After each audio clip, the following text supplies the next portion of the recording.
Bonsoir. Au sommaire, de la musique, puisque 2 chorales se produisaient dimanche dernier. La journée porte ouverte du club d'équitation, une rencontre avec un agriculteur, mais pour commencer, rendons-nous à l'Assemblée Générale du Judo. L'Assemblée Générale de l'USH Judo a eu lieu le vendredi 30 juin à la Cité Verte, en présence d'Éric Abadi, président du Comité des Landes de Judo. Après les différents comptes rendus techniques et financiers, Léon Despas, président du club, a souligné que la saison s'est terminée plutôt bien, puisque 2 nouvelles ceintures noires seront remises dès la rentrée prochaine. La proportion par contre reste stable. Alors, je vais vous présenter la répartition des coûts structurés de charge.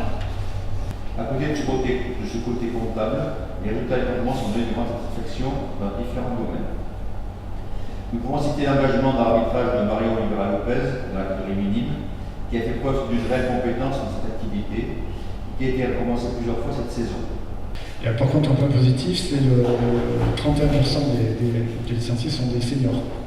Donc c'est bien en termes d'aide pour le montage des opérations propres à Jalou, notamment ici. C'est bien d'avoir un gros volume de seniors.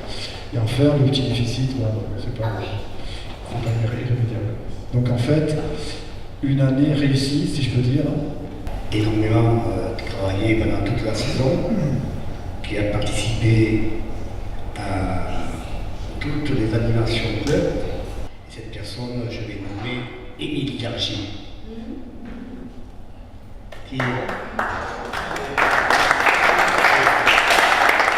Un petit bilan vite fait sur cette saison 2017. C'est un bilan satisfaisant avec 2 ceintures noires, une 3e à venir pour le mois de septembre, je l'espère, avec quelques résultats en compétition, donc on peut se satisfaire de cette année 2016-2017.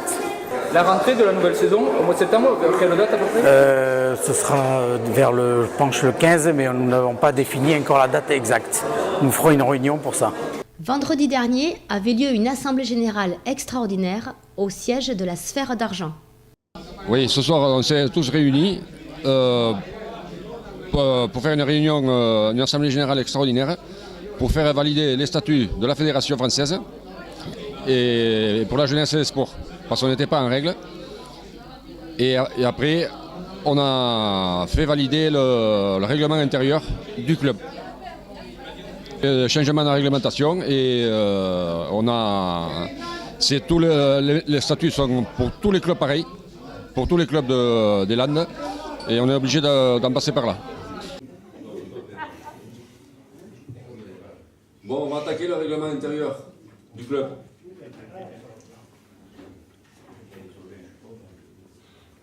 Le présent règlement intérieur a pour but de compléter les statuts de la Sphère Argent génocienne. Il encaisse le montant des subventions attribuées. Le club va très bien, oui. Licencié, on est 91. Ouais, ça se maintient par rapport à l'an dernier, c'est pareil. Il y a eu des départs, mais il y a eu des arrivées, surtout dans des jeunes, et qui ont des résultats, en plus. Là, cette année, nous refont les 2 terrains de pétanque au Lutz, c'est prévu. Et après, à partir du mois de fin septembre, je crois, ils nous remettent le chapiteau dans les arènes. Et on y fait 6 concours, par le club. On fait 3 vétérans, 2 seniors et un senior promotion. Tous les clubs peuvent s'inscrire, c'est limité à 32 équipes. Oui, de tous les départements. Il y en a du Gers, des Pyrénées, il y en a partout. Gagner, ça nous est arrivé, mais peut-être pas trop souvent. Oui, mais c'est pour ça qu'il faut que les gens s'inscrivent assez tôt dans Gelmo pour pouvoir être inscrits assez tôt avant que les autres s'inscrivent.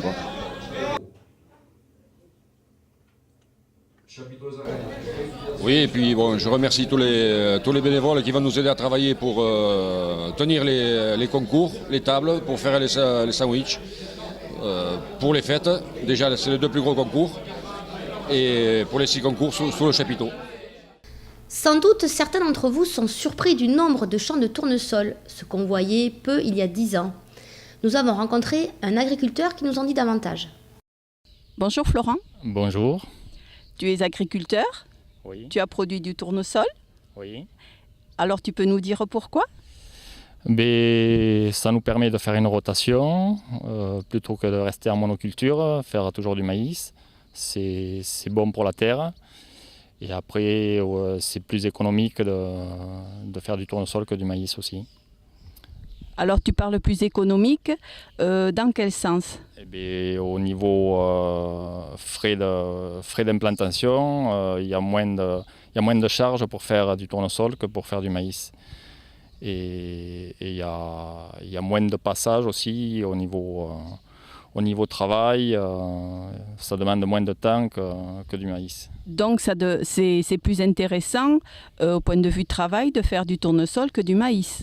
Oui, c'est plus intéressant et suivant le type de terre, ça nous permet de mettre du tournesol sur des terres qui sont plus séchantes l'été et où le maïs souffre plus que le tournesol, quoi.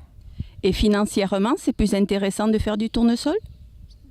Une année normale, oui, on peut dire que c'est plus intéressant vu qu'il y a moins de charges à la mise en culture. Donc, et après en rendement, c'est une plante qui a moins besoin d'eau aussi l'été. Donc par rapport à du maïs, c'est plus intéressant. Alors comment ça se passe pour la récolte?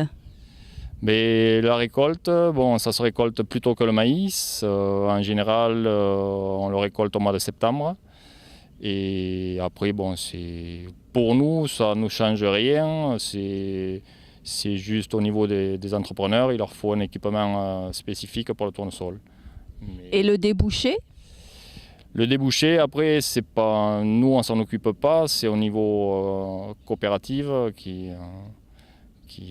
que ça se passe, quoi. Nous, personnellement, on ne s'occupe pas du débouché. C'est pas notre problème. Et ça sert à quoi? Eh bien, on fait de l'huile avec, de l'huile de tournesol. Et après c'est essentiellement de l'huile, quoi. Après, pour les animaux, nous, on n'en utilise pas pour l'aliment. Et une fois que la batteuse est passée, il reste des jambes et tout ça. Et qu'est-ce qu'on en fait? Ben, les résidus, on les broie ou alors on les mélange à la terre. Ça reste, c'est mélangé à la terre et c'est enfoui après l'année suivante, quoi. D'accord. Donc en fait, le tournesol a de longues années chez Apayas. Oui, on peut dire ça, oui. Non, mais après, ça nous permet de faire une rotation, surtout par rapport aux parcelles. Vu que le tournesol, on ne peut pas en refaire 3 années de suite. Donc, on tourne sur chaque parcelle chaque année, quoi. Très bien. Voilà. Je te remercie, Florent. Eh bien, de rien. C'est moi qui vous remercie. Dimanche après-midi, la chorale Scherzando se produisait en l'église de Orsarieux.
Il y avait aussi une chorale à Jetmo qui chantait à l'église. Elle s'appelle De Vive Voix.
Dimanche, le club équestre des Oliviers ouvrait ses portes et proposait un spectacle.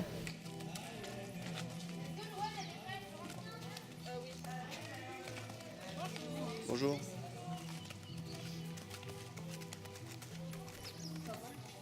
Vous êtes la responsable du centre équestre Les Oliviers. Est-ce que vous pouvez nous faire un petit peu un bilan de votre association? Oui, alors ça fait maintenant 3 ans bientôt que nous sommes installés à Jetmo.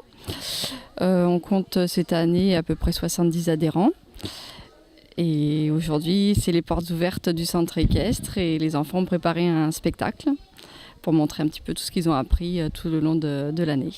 Donc vous dites 70 adhérents, ce sont surtout des enfants? Beaucoup d'enfants, oui. C'est très familial ici et beaucoup d'enfants, oui. Et au niveau des chevaux, vous en avez combien? Ici, il y en a 25. Voilà.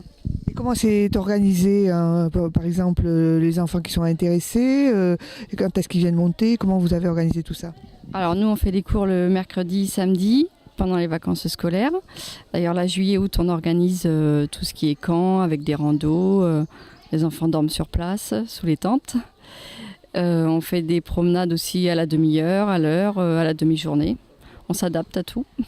Et combien vous êtes là pour gérer tout ça? Alors l'association, il y a la présidente et une trésorière. Et moi, je m'occupe de tout ce qui est écuries. Et nous avons aussi un palefrenier. Je veux dire pour encadrer les enfants, par exemple, quand il y a tout... on est... disons que ça, comme on veut rester familial, on accueille une dizaine d'enfants. Et on est entre 2 et 3 à s'en occuper. Est-ce que les enfants peuvent passer différents examens? Je ne sais pas comment ça s'appelle en équitation. Alors les enfants passent les galops, on fait 2 sessions dans l'année, généralement décembre et juin, voilà, pour valider un peu tout leur acquis. Et au niveau de la population, les enfants, ils viennent d'Agetmo ou de plus loin? D'où viennent-ils? Ils viennent un peu d'Agetmo et surtout de plus loin. Voilà. C'est-à-dire plus loin, c'est-à-dire? Dans un rayon d'une 20aine de kilomètres. Saint-Sevé, voilà. Puis les enfants qui m'ont suivi quand j'étais à Saint-Louboué avant. Merci bien.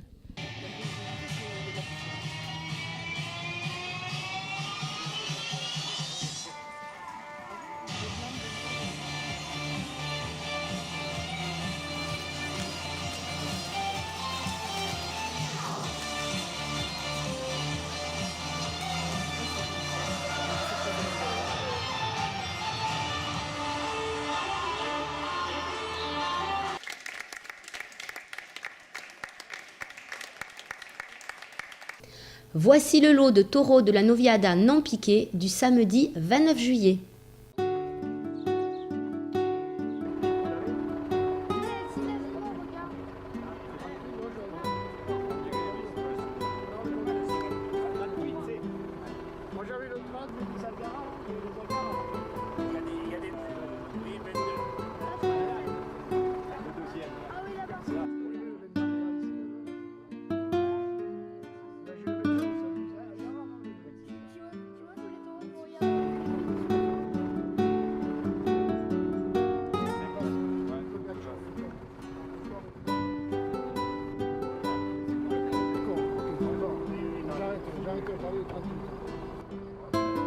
Ouais, le 26, on peut le mettre. Non, non. Ah, d'accord. Après, c'est vrai que c'est bon, c'est ici.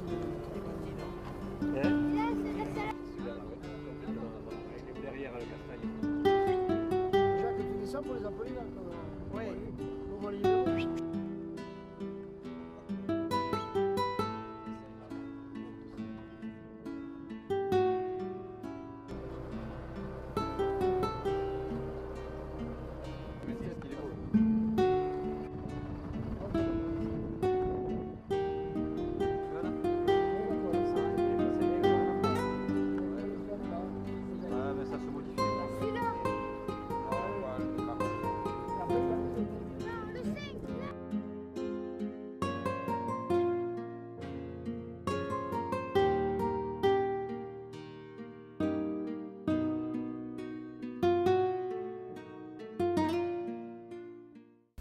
Comme vous le savez, nous sollicitons nos téléspectateurs, hors canton, pour qu'ils nous fassent parvenir une photo de leur lieu de vie.